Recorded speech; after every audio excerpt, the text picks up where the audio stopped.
ধর্ম যার যার, উৎসব সবার।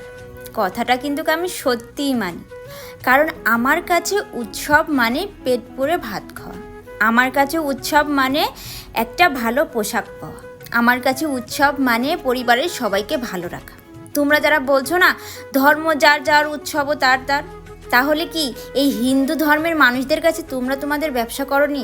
তোমরা তোমাদের পোশাক বেচনি, কিংবা তাদের যাবতীয় যা লাগে তোমরা কি বেচে কিনা করনি? মুসলমান ধর্মের মানুষরা একটা উৎসব ঘিরে যে মেলা বা যে অনুষ্ঠানটা পরিচালনা করা হয়, সেখান থেকে হাজারো মানুষের রুটি রুজি জোগাড় হয়।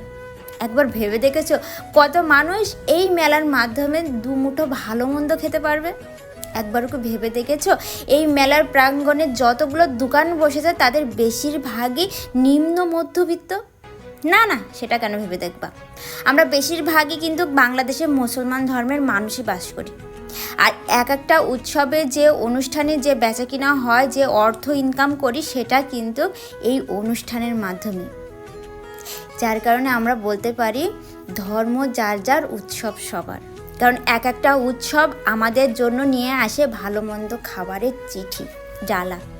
এক একটা উৎসব আমাদের জীবনে নিয়ে আসে ভালো থাকার কিছু সময়। এই যে কদবেল বিক্রি করছে, এই ভাইয়া কিন্তু মুসলমান। এমনকি এই মেলায় যত মানুষ ছিল বেশিরভাগ মানুষই মুসলমান। আমি ঘুরে ঘুরে দেখেছি। তারা কিন্তু ওই প্রতিমার কাছে যাচ্ছে না, তারা কিন্তু তাদের ধর্মকে অনুসরণ করছে না। তারা এখানে এসেছে শুধুমাত্র বেচাকিনা করতে, নিজের দুমুঠো খাবার জোগাড় করতে। এটা যদি অন্যায় হয়ে থাকে তাহলে ন্যায় কোনটা? না খেয়ে পেটে বালিশ চাপা দিয়ে ঘরে ধুকে ধুকে মরা? আমি জানি না, তবে আমি মানি ধর্ম যার যার, উৎসব সবার।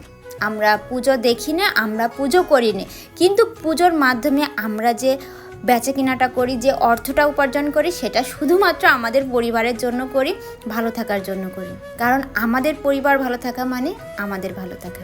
তাই আমিও গিয়েছিলাম পুজো মণ্ডপে। পাশের যে মেলা হয়েছিল সেই মেলায় ঘুরতে, মণ্ডপে না, ঠাকুর দেখতে না। আমি গিয়েছিলাম জাস্ট মেলায় ঘুরতে এবং মেলার পরিবেশটা দেখতে। তোমরা কারা কারা মেলায় ঘুরেছো কমেন্টে জানাইতে পারো। তোমাদের সাথে গল্প আমার আরও হবে নিত্য নতুন ভিডিওতে।